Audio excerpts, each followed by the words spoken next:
प्रभात मित्रांनो, स्वागत आहे तुमचं माझ्या नवीन ब्लॉगमध्ये. आता सकाळ झाली आहे, सकाळचे 8 वाजलेत. आम्ही आता निघालोय मुंबईच्या दिशेने. आशा हे करतो की सर्व व्यवस्थित असावे. काल रात्री तर पाणी ओसरलं असेल सर्व, तर आम्ही आरामात जाणार आहे. जसे आले होते तसेच जाणार आहे. अजून काही नवीन काय असेल तर ते मी अपलोड करतोच तुम्हाला ब्लॉगमध्ये. झाडं घेतलेली आहेत आमच्या संतोष दादासाठी.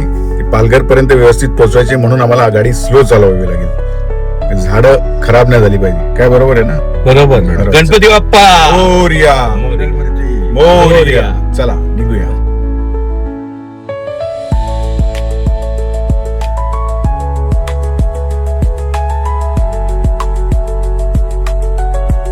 चला आता आपण पोहोचलोय नॅशनल हायवे 66 ला. आपला प्रवास चालू झालाय मुंबईच्या दिशेने. गाड्या तर खूप कमी दिसत आहेत या रस्त्याला आता सध्या. जी लोक काल अटकली असतील ती आतापर्यंत घरी पोहोचली असतील, कारण की कालच रात्री त्या लोकांनी एक लेन चालू केला होता दोन्ही साईडचा, या साईडचा आणि त्या साईडचा. पण महत्वाचं म्हणजे कसं, इथून वरती दुसरा फाटा पण आहे महाडला जायला. काय वावे फाटा, काय कुठला फाटा आहे? नातू नगरच्या पुढे एक फाटा आहे. केळशी मार्गे लोक जातात, पण तिकडे पण दरड कोसळली होती. आणि इकडे जो जीवन कवटीला पडला होता तर दोन्ही साईडनी पण घरापर्यंत गेला होता. ह्या साईडवरून दरड कोसळलेली, ती पूर्ण हा रस्ता बंद होता. म्हणजे ब्लॉक म्हणजे पूर्ण ब्लॉक झाला होता. तुम्ही तिकडे पण जाऊ शकत नाही, इकडे पण येऊ शकत नाही. तुळशी मार्गे पण जाऊ शकत नाही. तुळशी मार्गे बोलतात महाडच्या ह्याला. तो पण ब्लॉक झाला होता. आणि महाडला तर पूर्ण पाणी भरलं होतं. जाण्यात काय अर्थ नव्हता, कारण की परत तिथं जाऊन अटकले असते लोक. बरीच वेळ इथे लोक कंटाळली होती, 4-4, 5-5 तास. पण आता जे नॅचरल आहे त्याला काय करू शकत नाही, ते आपल्या हातात नसतं कधी कधी. तर त्यासाठी प्रवास करायच्या आधी नेहमी सतर्क राहा, कारण की कुठे काय होईल काय सांगता येत नाही. आणि लोक हे पर्यटन स्थळी जे जातात त्यांनी तर एकदमच काळजी घ्या, कारण की काय आपण काय एकदम भावात पूर्ण पुढे जातो, एकदम आनंदी असतो. त्या भावात आपण पुढे जातो आणि त्याच्यानंतर काय होतं की पाय घसरतो, कोणी पडतंय, काय करतंय. जरा व्यवस्थित थोडं मागे राहा, चालेल, काय हरकत नाही. आपल्याला कोणाला काय दाखवायची गरज नाहीये. आपली मजा आपल्यालाच करायची, त्याची पण एक लिमिट ठेवा. आता बघूया पुढे भेटेल दिवाण कवटीचं ते तुम्हाला दाखवतो कितपत काम त्या लोकांनी केले. चला मित्रांनो, काल जे झालंय प्रकरण ते इथंच आहे. हे बघा, वन साइड लेन चालू केलेली आहे, एक साइड ते साइड तर अजून पूर्ण भरलेली आहे. पूर्णच कोसळले, पूर्णच्या पूर्ण डोंगर खाली आलेला आहे, पूर्णचे पूर्ण. आणि ते पण एकदम अशा स्पॉटला आलाय की तुम्ही कशेडी घाट पण नाही घेऊ शकत. एकदम त्या स्पॉटलाच, म्हणजे कशेडी घाट जिथून सुरू होतो, म्हणजे आपला जो टनेल आहे तो, आणि एक घाटावरती रस्ता जातो, तिथे गाव आहेत. वरून जो पहिला रस्ता होता नॅशनल हायवे 66, बरोबर त्या स्पॉटलाच पडलंय. मागे पुढे कुठे पडलं असतं तर काय प्रॉब्लेम नव्हता. आणि पूर्णच्या पूर्ण दोन्ही लेन मध्ये एकदम मोठा डोंगर आणि दगड पण होती. एवढ्या गाड्या उभ्या होत्या पोलीसच्या तिथे. आज जरा व्यवस्थित झालंय. एक लेन त्या लोकांनी चालू करून, एक साईडची लेन चालू करून सिंगल लेन आपल्याला वापरायला आणि सिंगल लेन जायला वापरायला दिलेली आहे. आपलं नशीब चांगलं होतं की आपण घरी होतो, म्हणून आपल्याला काय भेटलेलं नाही. समोरचा नजारा तर तुम्ही पाहू शकता, एकदम चांगला आहे. अजून बरंच आपल्याला भेटेल. रायगड जिल्ह्यामध्ये पण चांगलं आहे बघण्यासारखं. आम्ही नेहमी पालीनी यायचो तिथे, तर तो तर रस्ता मस्त आहे, एकदम सिंगल लेन आहे. गावातले रस्ते तिथं ते एकदमच चांगले दृश्य आहेत. आता सध्या आपण नॅशनल हायवे 66 सोडणार नाही आहोत, कारण की हा रस्ता सध्या चांगला आहे, न झालेला आहे. 1-2 ब्रिज बाकी आहेत, त्याचा अपडेट मी तुम्हाला ब्लॉगच्या शेवटी देईनच. चला, काय दृश्य आहे बघा, वा.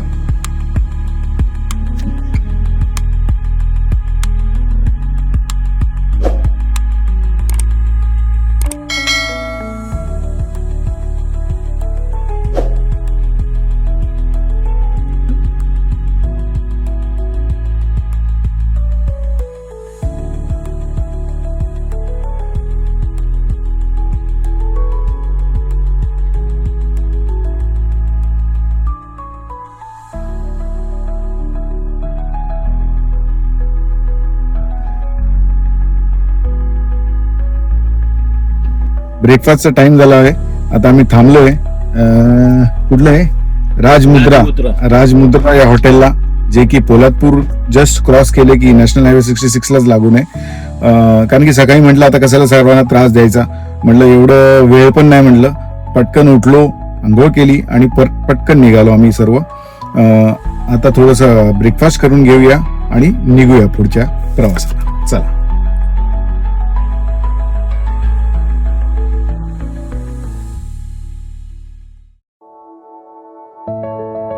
चला, व्यवस्थित असं सकाळचा नाश्ता झालेला आहे आमचा. आता आम्ही निघतोय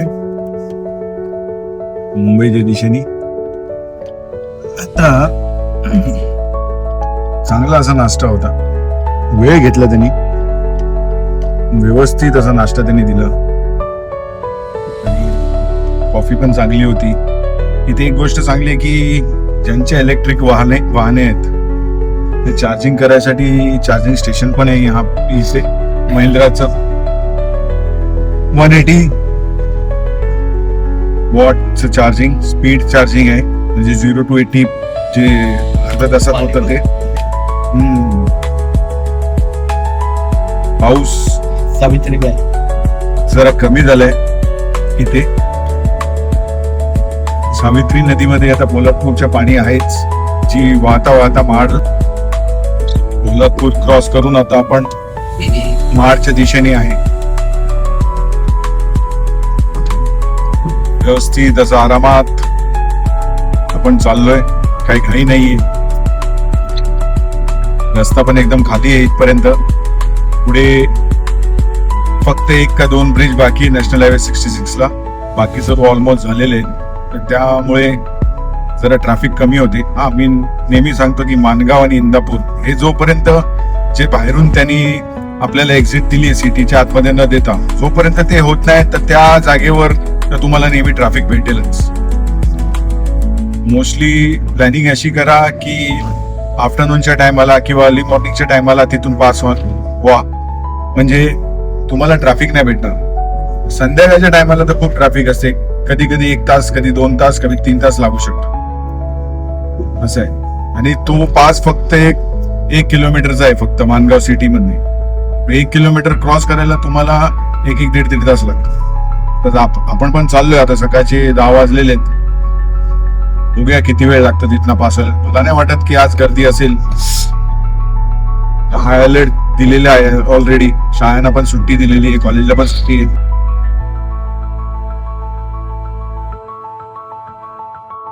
पावसाच्या पाण्याच्या भीतीने सर्व लोकांनी बघा पार्किंग कुठे गेलेले आहेत गाड्या. इथपासून ते महाड संपेपर्यंत पूर्ण अशा गाड्या काल लागलेल्या होत्या. आज बरेच जणांनी काढल्या आहेत मला वाटतं. आता तर कमी झाल्यात, मला वाटतं पुढे पण भेटेल आम्हाला. ज्यांना कुठे जायचं होतं त्या लोकांनीच गाड्या काढल्यात, ज्यांना जायचं नाही त्यांच्या अजून गाड्या इथे आहेत. ते अजून 1-2 दिवस ते बघणार की पाऊस आणखीन येतोय की नाही येत. कारण की सावित्रीबाई नदी काल एकदम म्हणजे रस्ता NH 66 पर्यंत त्याचं पाणी आलं होतं. म्हणजे किती, कमीत कमी मला वाटतं 400-450 फूट पाणी आलं वरती. 400-450 फूट जमिनीपासून वरती पाणी आलं. एवढं वरती नॅशनल हायवे 66 आहे तरी. बापरे, या ब्रिज वरती पण पाणी होतं. आता तुम्हाला दिसत नसेल पण अजूनही पाणी भरपूर आहे.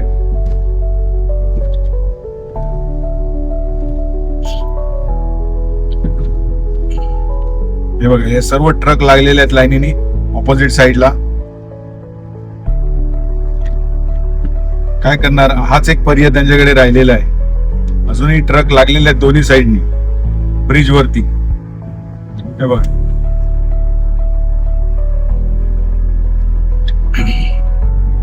पाण्याची पातळी जी आहे ते लिमिट पेक्षा जास्त झालेली, त्यासाठी लोकांनी घाबरून ब्रिज वरती गाड्या लावल्या. एका प्रकारे चांगलं पण आहे, स्वतःचं नुकसान होण्यापेक्षा गाडी अशी ब्रिजवर 4 दिवस उभी राहिली तर काय हरकत नाहीये. गाड्या दोन्ही बाजूला अजूनही पार्क केलेल्या आहेत. गाड्या एसटी पण पार्क केलेल्या आहेत रस्त्यावर. फक्त एकच लेन तुम्हाला पास होऊ शकतात तुम्ही महाड सिटी मध्ये. म्हणजे आपलं चालू झालं कुठलं त्या ब्रिजच्या आधीपासून, म्हणजे जिथून तुम्हाला मननगडला जो फाटा फुटतो किंवा जो पुण्याला फाटा फुटतो तिकडनं बोरघाटातनं, त्या ब्रिज पासून आता बघा किती गाड्या अजूनही हायवेलाच आहे. म्हणजे तुम्हाला आता अंदाज आलाच असेल किती पाणी आलं होतं. नॅशनल हायवे या 66 ला पाणी लागलं म्हणजे किती पाणी वरती आलं. लोकांनी अजूनही गाड्या इथे ठेवलेल्या आहेत.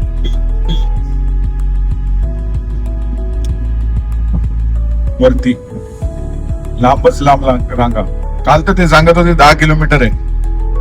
बापरे, ते झालं काय?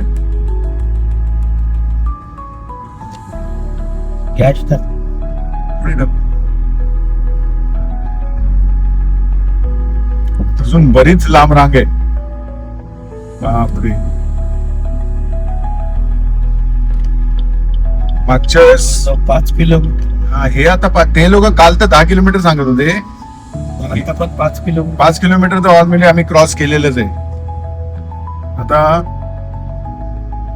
मागच्या वेळेस काय झालं होतं, एवढा पाऊस झाला होता महाडला, बापरे, विचारून सोय नव्हती. सर्व गाड्याच्या गाड्या वाहून गेल्या होत्या. गाड्याच्या गाड्या, छपरच्या छपर, खूप काही उडलं होतं. यावेळेस तर आता वादळ नाही एवढं, नुसता पाऊस आहे. आणि हा सुरुवातीचा पाऊस आहे. सुरुवातीचा पाऊस आणि शेवटचा पाऊस हा खूपच एकदम भयानक असतो. तर सर्वांनी त्याची महत्वाची काळजी घ्यावी. कारण की काय, एकदमच पाऊस आल्यानंतर सर्व जिथून पाण्याचा प्रवाह आहे ते ब्लॉक असतात.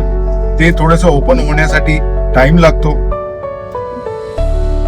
काय कचरा वगैरे असतो त्याच्यामध्ये, त्याच्यामुळे पण प्रॉब्लेम होतो. कचरा साफ पाण्याच्या प्रवाहाने, दगड असतात, काही असतात, ते सर्व वाहत तर पूर्ण साफ होतं. त्याच्यानंतर जो पाऊस पडतो तो सर्व व्यवस्थित पाणी पास होतं त्याच्यात.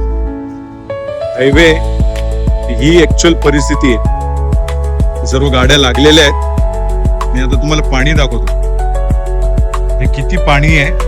त्याच्यामुळे लोकांनी काय केलं की आपल्या गाड्या ज्या आहेत त्या वरती आणून लावलेल्या आहेत. शेती आहे ही, भात शेती आहे. पुढे दिसते का तुम्हाला? आता या हायवे पर्यंत पाणी लागलं म्हणजे पाणी किती वरती होतं. 400-450 फूटच्या खाली पाणी नव्हतं. नशीब हा रस्ता तरी वरती आहे, त्या कारणाने लोकांना तेवढं तरी सोय झाली गाड्या लावायची. नाही तर आज या वर्षी पण गाड्या वाहून गेल्या असत्या.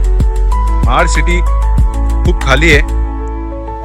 हायवे पासून पूर्ण रांगा अशा लागलेल्या आहेत. चला भेटूया पुढे. मोहक असा व्ह्यू समोर आलेला आहे. हा पूर्ण सी आहे रोडचा. पूर्ण सी मारतो आपण महाड सिटीला. आणखी इथं भात शेती आहे जी आता मी तुम्हाला दाखवली थोड्या पूर्वी, की पाण्याखाली गेलेली पूर्ण. माझ्या मते या रस्त्याला पाणी टच झालं असेल का, त्याच्यामुळे त्यांनी त्या ब्रिजवर नेऊन लावली. अजूनही पाणी बरंच आहे. आणि नशीब देवाच्या कृपाने पाऊस कालपासून कमी झालेला आहे, थांबलेला आहे.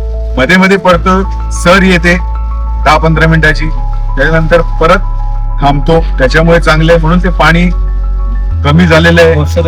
पाणी ओसरत जात आहे, जमीन पाणी खेचत चालली आहे, ते चांगलं आहे. नाहीतर पाणी वरून पडतंय आणि जमीन पाणी खेचत नाही, असं पण होतं काही वेळेला. खूप पाणी आहे, खूप पाणी आहे. समजा अचानक पाऊस परत 2 दिवस आला, परत तीच पूर परिस्थिती होणार आहे. आणि बाकी लँडस्लाइड तर सर्वीकडे चालूच आहे अजून. आता तर नाशिकची हालत खराब आहे लँडस्लाइडमुळे, पावसामुळे. तिथे तर अल्टिमेटम दिलंय, मुख्यमंत्र्यांनी अल्टिमेटम दिलंय की ढगफुटीचे चान्सेस आहेत.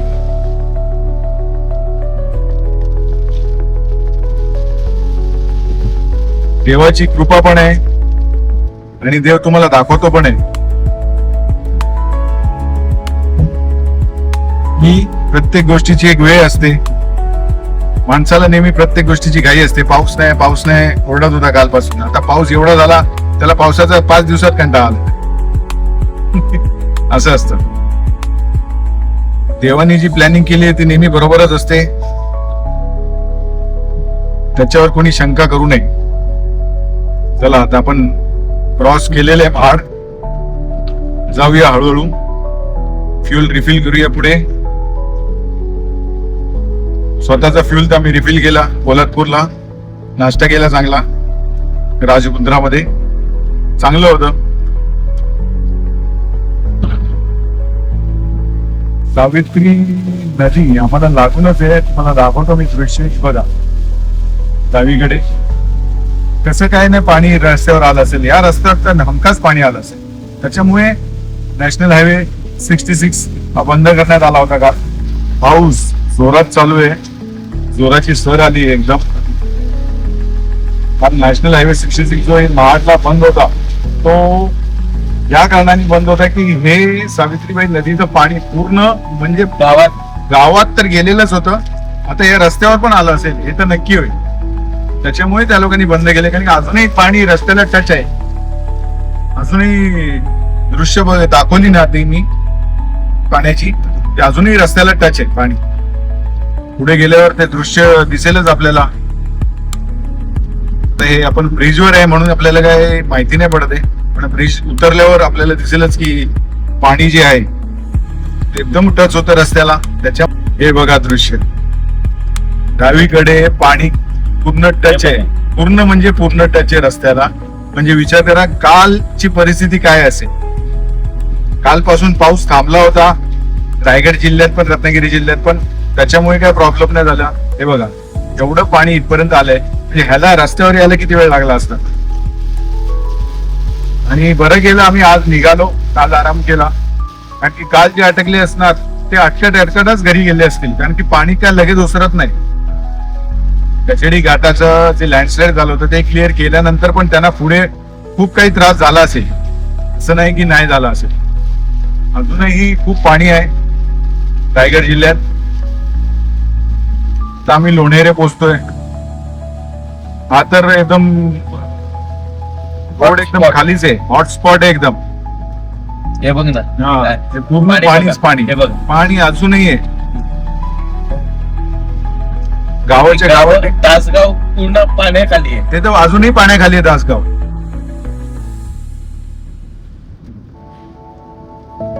हे काय पूर्ण पाण्याखाली आहे. पूर्ण पाणीच पाणी आहे चारी बाजू अजूनही.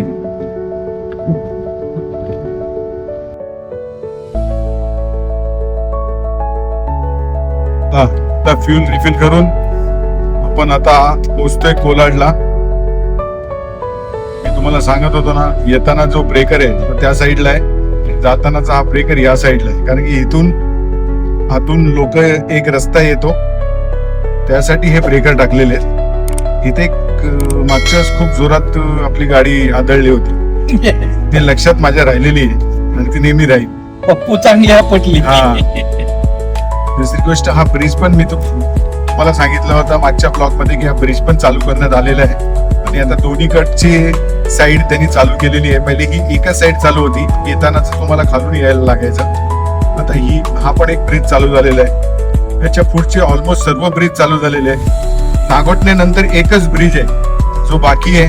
तो एकदा झाला तर मग काही प्रॉब्लेम किंवा काही अडचण येणार नाही. लेवलचे खूप इश्यू आहेत, लेवलिंग नाहीये बरोबर.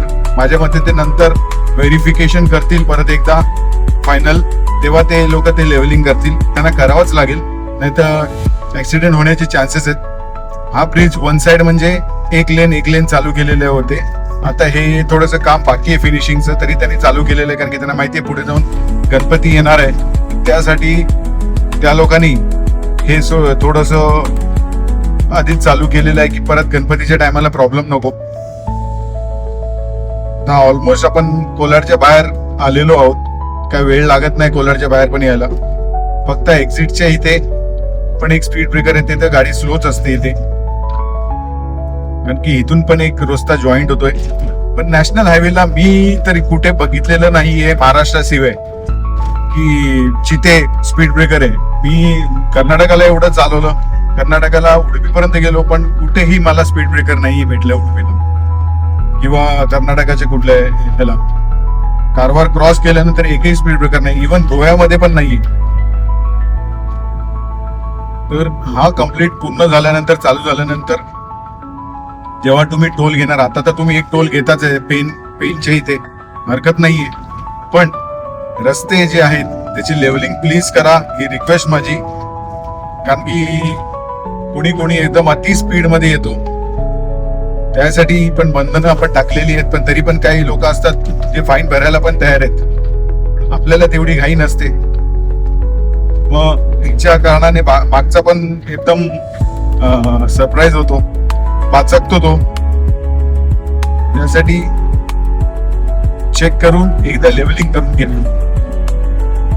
कोलाडलाच टाइम लागत होता. आता कोलाडच्या नंतर पण या ब्रिजच्या नंतर पण एक स्पीड ब्रेकर दिलाय, ज्याची काही जरूरतच नाही.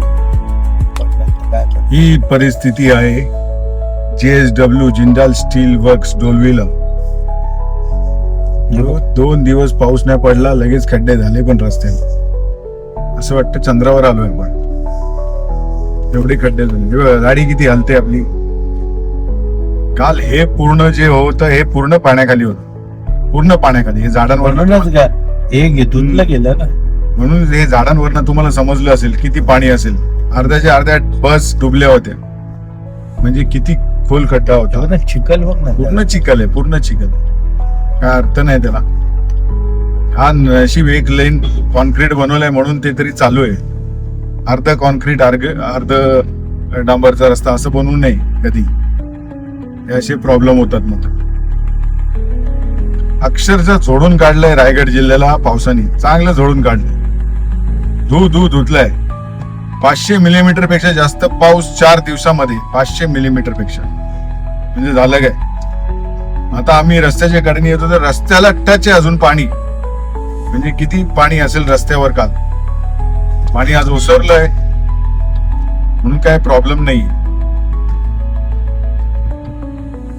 अजून सुरुवात केली नाही पावसाने की रस्ते खराब, झाडं पडतायत. स्टार्टला हे प्रॉब्लेम होतातच, त्यासाठी आपण पूर्व तयारी केली पाहिजे होती, ती काहीच नाही झालेली आहे. लोकांचे काल जे हाल झाले ट्रॅव्हलिंग वाल्यांचे, ते तर वेगळंच, तो एकदमच वेगळा विषय झाला. ते तर अडकले होते 4-5 तास.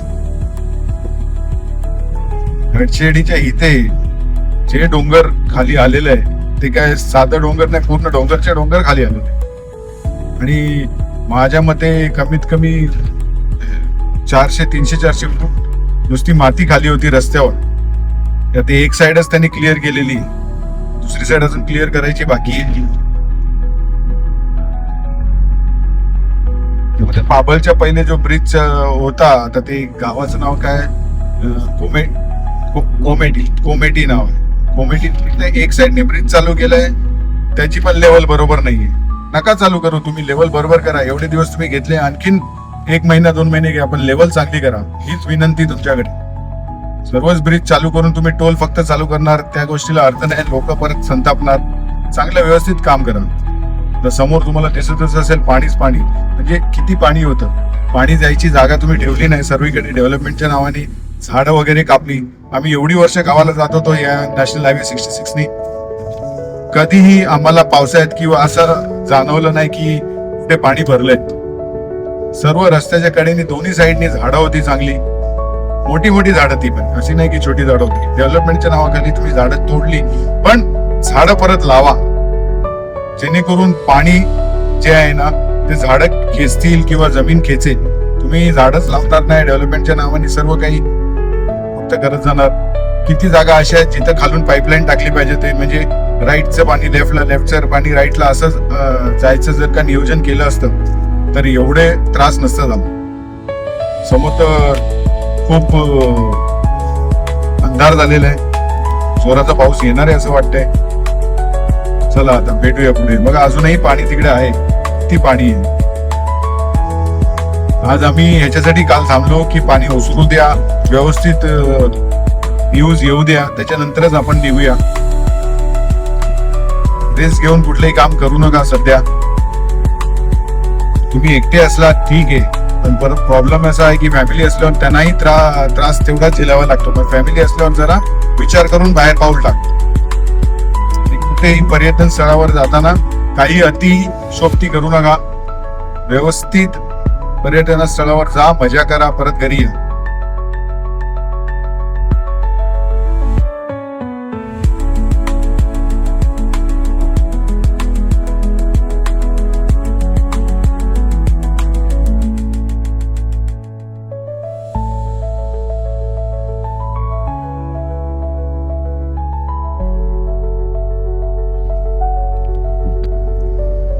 पेनचा ब्रिज क्रॉस करून आता आपण पोहोचतोय कर्नाळा वाईल्ड लाईफ सँच्युरीला. मला अजूनही समजत नाही नॅशनल हायवेला स्पीड ब्रेकर काय. मी तुम्हाला मगाशी सांगितलं कर्नाटकामध्ये मी एवढी गाडी चालवली, गोव्याला चालवली, इतर राज्यात पण चालवली, गुजरातला पण चालवली, पण नॅशनल हायवेला कुठे मला स्पीड ब्रेकर भेटला नाही. फक्त महाराष्ट्रातच. मी MP ला पण गेलो होतो तेव्हा पण मला स्पीड ब्रेकर भेटले, त्या रोडला, जळगाववाल्या रोडला, नाशिकवर नाही गेलो पुढे. तर का स्पीड ब्रेकर नाहीच पाहिजे नॅशनल हायवेला? तुम्ही बॅरिकेडिंग करा. जिथे गाव आहे, जिथे गाव येणार आहे त्यांना एक पर्यायी मार्ग करून द्या. तुम्ही त्यांच्यासाठी काय करत नाही म्हणून हे स्पीड ब्रेकर टाकायला लागतात. पैसे वाचू नका, विनंती आहे. थोडेसे एक्स्ट्रा पैसे घ्या, पण ते प्रॉब्लेम हा सॉल्व्ह करा. त्याच्याने काय होतं, सर्वांचा वेळ वाचेल, तुमचा पण आमचा पण. ऍक्सिडेंट होण्याची शक्यता पण कमी होणार आहे ह्याच्याने. स्पीड ब्रेकरने काय होतं, एखाद्या माणसाला नवीन आहे, जो येतोय 80च्या स्पीडनी, 70च्या स्पीडनी, अचानक स्पीड ब्रेकर दिल्यानंतर तो ब्रेक मारणारा मागचे येऊन त्याला धडकणार. नॅशनल हायवे ऑथॉरिटी ऑफ इंडियाला ही रिक्वेस्ट आहे की कृपा करून बॅरिकेडिंग करा. जे इथं पण गाव आहेत त्यांना पर्यायी मार्ग द्या, एक्स्ट्रा लेन वाढून द्या त्यांना, त्यांच्या साईडला ब्रेकर टाका, जेणेकरून जेव्हा ते हायवेला जॉईंट होणार असतील तर ते स्पीड ब्रेकर त्यांच्या इथे द्या. आता इथं परत स्पीड ब्रेकर आहे, जिथं गरज नाही तिथे पण सर्व स्पीड ब्रेकर टाकली. किती वेळ पण वाया जातो याच्यामध्ये. आता हे आम्हाला सर्व माहिती आहे, आम्ही नेहमी या रस्त्यावर आहे नॅशनल हायवे 66 ला गोव्याला जाताना, म्हणून हे सर्व आम्हाला माहिती आहे. ज्याला माहिती नाही, जे नवीन आहेत ते काय करणार? ज्याचं डेलीचा अपडाऊन आहे त्याला किती त्रास आहे स्पीड ब्रेकरचा. तुम्ही रमलिंग स्ट्रिप टाका तेही चालेल, स्पीड लिमिट करा तिथे, 80ची करा, 60ची करा, तिथे चालेल, हरकत नाही. पण speed breaker, please speed breaker का? स्पीड ब्रेकर हा तुम्ही ऑप्शन का ठेवलाय मला माहिती नाही. स्पीड ब्रेकर हा नाहीच पाहिजे नॅशनल. आपल्याच राज्यात मी बघतोय हा स्पीड ब्रेकर. बाकीच्या राज्यात मी चालवली गाडी, मी ते सांगतो, मी कुठेही स्पीड ब्रेकर नाही बघितला. मी बॅरिकेडिंग बघितली, बॅरिकेडिंग पण त्यांना एक्स्ट्रा लेन असते, बॅरिकेडिंग करतात तिथं, जेणेकरून ट्रकनी पण टर्न मारला तरी त्यांना वेळ लागणार नाही, झिगझॅग टर्न होऊन सरळ येतो. एक्स्ट्रा तुम्हाला चॅनल ठेवायलाच लागेल, एक्स्ट्रा लेन ठेवायलाच लागेल. तुम्ही कर्नाटकापर्यंत, कर्नाटकाच्या एंड पर्यंत 2 लेन आहेत. जसे तुम्ही केरळला एंटर करणार, तुम्हाला तीन लेन आहेत, 3 लेन आहेत दोन्ही साईड. म्हणजे पब्लिकचा किती विचार करतात, जनतेचा किती विचार करतात की जनतेला आपल्यामुळे त्रास होऊ नये, ज्याच्यामुळे आपल्याकडे उत्पन्न येतोय. काही जरी झालं, काही कुठलीही गोष्टी जरी झालं तरी पेट्रोलचे भाव वाढतात. त्याला अर्थ नाहीये. त्या गोष्टीला तुम्ही जरा सिरियसली घ्या.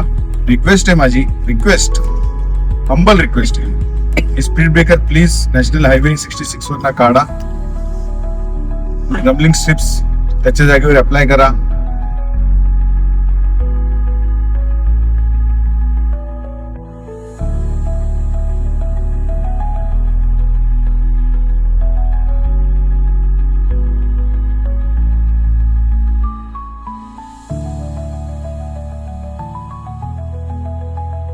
आता नवी मुंबईला एंट्री केलेली आहे.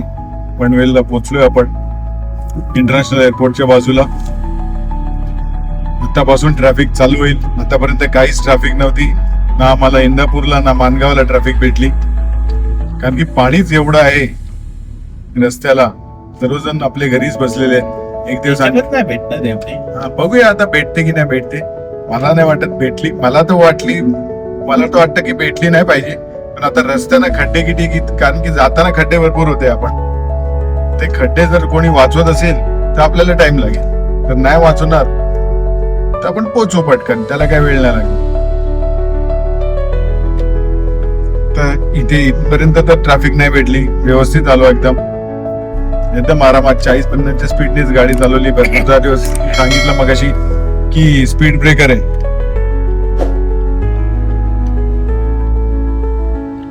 म्हणून हळू घेतली. आणखीन म्हटलं नवीन काय स्पीड ब्रेकर टाकलेत का बघूया. ते नव्हते, ते जुने स्पीड ब्रेकर आहेत, पण ते कमी केलेत तर जरा बरं होईल.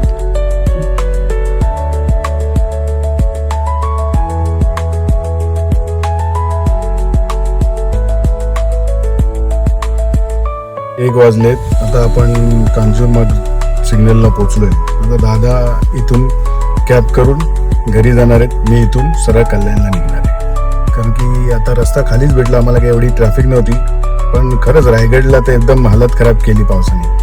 ते बघितलं आम्ही, खरंच एकदम भयानक होतं. आणि बरं झालं पाऊस थांबला नाही तर आणखीन भयानक झालं असतं. ठाण्याला एंट्री करताच खूप जोरात पाऊस आलेला आहे आणि त्या रस्त्याला खड्डे पण येतात. एकदम स्लो स्पीड मध्ये लोक चाललेली आहेत. ठीक आहे, व्यवस्थित काही घाई नाहीये कोणाला, आरामात, काय प्रॉब्लेम होऊ नये. सर्व एकदम मुसळधार पाऊस आलेला आहे. त्या कांजूरमार्गवरनं निघालो तेव्हा काहीच नव्हता, म्हणून चेक नाका क्रॉस करताच जोरात पाऊस आलाय. तर आपण पोहोचणार आहोत माजीवाडा जंक्शनला. ते त्याच्याच ब्रिजवर आहे कॅडबरीच्या. मला वाटतं ह्या भागामध्ये पाऊस भरपूर आहे आपल्या साईडला, कल्याण साईडला. रस्त्याला दोन गड्डे आहेत म्हणून सर्वच चालले. आणि पावसाच्या आणि वाऱ्याची दोघांची एकसाथ मेल झालेला आहे. त्याच्यामुळे एकदम जोरात हवा आणि पाऊस दोन्ही एकसाथ लागलेले आहेत. आपलं दादाला तिकडे सोडलं, त्यांनी कॅब केली, ते लोक गेले. माझ्यामध्ये ते आता पवई क्रॉस केले असेल त्यांनी, पण कल्याणला बायपास पर्यंत पोहोचताच ते पण पोहोचतील. त्यांना काय वेळ लागणार नाही, कारण की मुंबईला तर पाऊस नाहीये. त्या बाजूलाच पाऊस आहे. तर तुम्हाला दिसतच असेल की टेम्पो पण स्लो चाललाय. पुढची गाडी दिसत नाहीये, एवढ्या जोराचा पाऊस. ते काहीच दिसत नाही समोर. तर बघा, एवढा जोराचा हवा आणि पाऊस आलेला आहे. ब्रिज आपण घेतलेला आहे नाशिक हायवेकडे. सर्वच स्लो एकदम चाललेलं आहे.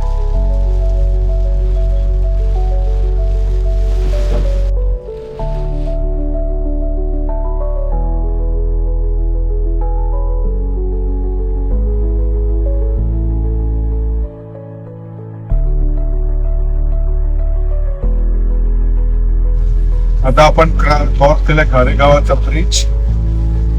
इथे जोराचा पाऊस आहे या बाजूला बघा. त्या भागात कालपासून पाऊस पडतोय जोरात. मला वाटलं ठाण्याला पाऊस नाही तर आपल्या इथे पण नसेल. आहे इथे पाऊस जोरात आहे. गाडी पुन्हा घाण झाली होती बाहेरून, आता बरोबर एकदम या पावसामुळे धुवून निघेल. चला, चांगली गोष्ट निघालेली बरी. रस्त्यावर कमी गाड्या आहेत, पाऊसच खूप जोरात होत आहे. आता सर्व जिल्हे झाले. आता ठाणा जिल्हा राहिलेला आहे, रत्नागिरी झाला, रायगड झाला. ठाणे जिल्ह्यामध्ये पाऊस फक्त, बाकी मुंबई पण झालेला आहे. ठाणे जिल्ह्यामध्ये पण पूर येणार असं वाटतंय. बघूया का. मानकोलीला जायला पूर्ण जाम आहे. त्याच्यामुळे कपिल पाटील सरांचं घराच्या समोर जो ब्रिज आहे त्या ब्रिज वरून पूर्ण जाम. पुढे आपल्याला तर काही जाम दाखवत नाहीये. लोक थोडं स्लोली चालतायत, कारण की पाऊस मला दिसतोय किती जोरात आहे. समोर तर काही दिसतच नाही, आरामातच चाललेले.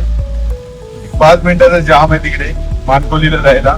आता राईट साईडला बघा तुम्ही, राईट साईडला किती जाम, पूर्ण जाम आहे एकदम. आपण ऑपोजिट डिरेक्शनला चाललोय म्हणून काय आपल्याला प्रॉब्लेम नाहीये. आम्हाला काही जाम भेटत नाहीये.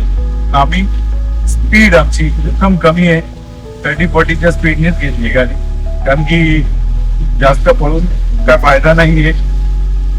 काय जास्त ट्रॅफिक नाहीये, आपण आरामात जाऊया. शेवटी थोडंसं ट्रॅफिक आता इथं भेटणार आहे आम्हाला असं वाटतंय, कारण की हा टर्निंग पॉइंट आहे इथला. इथे ट्रॅफिक भेटतं. आता इथपासून पूर्ण ट्रॅफिक आहे खालपर्यंत, पिंपळास पर्यंत ऍज पर मॅप. शेवटी ट्रॅफिक भेटलंच आम्हाला. गावापासून इथपर्यंत ट्रॅफिक कुठेच भेटलं नाही. आता फक्त घरी जायच्या रस्त्यावर ट्रॅफिक आहे नाशिक हायवेला. आणि ऍक्च्युली नाशिक साईड पण थोडीशी बंद असल्या कारणाने थोडस त्या साईडला सर्व गाड्या थांबवून ठेवल्या तिथे मानकोलीलाच, की ज्या ज्या गाड्या मानकोलीला आहेत किंवा पुढे आहेत शहापूरला आहेत त्यांना तिथून पुढे जाऊन देत नाही, कारण की नाशिकला ढगफुटीचा चान्स आहे, परत कुठे अडचण नको या कारणाने सर्व थांबून ठेवल्यात. इगतपुरी तर सकाळपासूनच पूर्ण पाणी भरलेलं होतं, ते तर न्यूजला फ्लॅश करत होतं एकदम. चला आता आपल्याला इथून 40 मिनिटं दाखवत आहे, जो की आहे 15 मिनिटाचा रस्ता. ठीक आहे, हरकत नाही, आरामात जाऊया.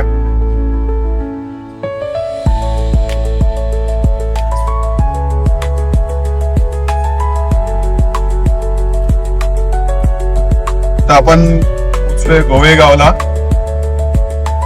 खूप पाणी भरलंय इथे, एका साईडनी सिंगल लेननी वाहनं चालू आहेत, त्याच्यामुळे थोडीशी ट्रॅफिक, हायवेला पण ट्रॅफिक होती, कारण की तुम्हाला सांगितलं होतं मी 2 ब्रिज बाकी आहेत, एक आरडीच्या इथला आणि एक पिंपळाच्या इथला, त्याच्यामुळे थोडी ट्रॅफिक झाली होती तिथे. मला वाटलं आज ट्रॅफिक भेटणार नाही, पण आज भेटलीच ट्रॅफिक आपल्याला शेवटी. थोडस हे बघा पाणी भरलेलं आहे, सर्वजण एकदम आरामात चाललेत, जेणेकरून जे बाईक आहेत त्यांच्यावर पाणी उडू नये. हळूहळू चाललंय, खूप जोराचा पाऊस झालेला आहे. आता थोडासा त्यांनी कमी झालाय पाऊस, नाही तर कधीपासून मी ठाण्यापासून मला पाऊस लागलेला आहे.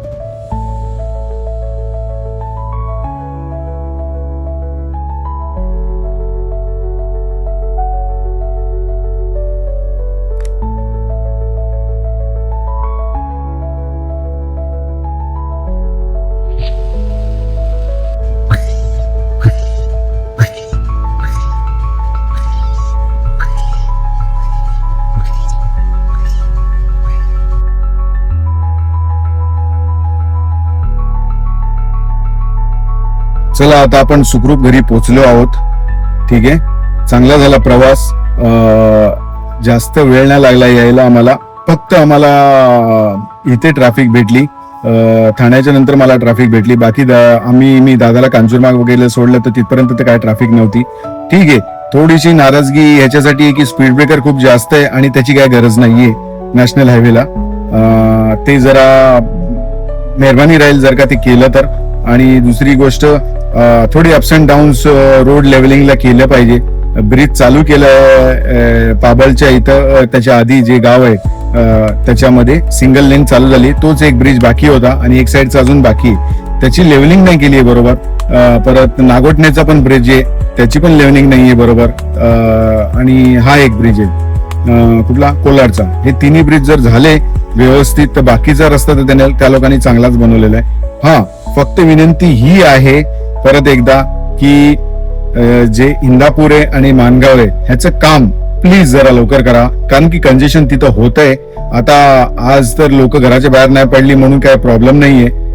रायगडला तर तुम्ही बघितलंच, रांगा लागल्या होत्या, कमीत कमी 7 किलोमीटरची तर रांग लागली असेल. जिथपासून महाड जिथून स्टार्ट होतं आणि जिथून महाड एंड होतं तिथपर्यंत गाड्या होत्या, मध्ये थोडस स्पेस मध्ये नव्हत्या गाड्या. व्यवस्थित झाला प्रवास. मी आजचा ब्लॉग इथंच एंड करतो. भेटूया आमच्या पुढच्या ब्लॉग मध्ये. चला बाय, थँक्यू.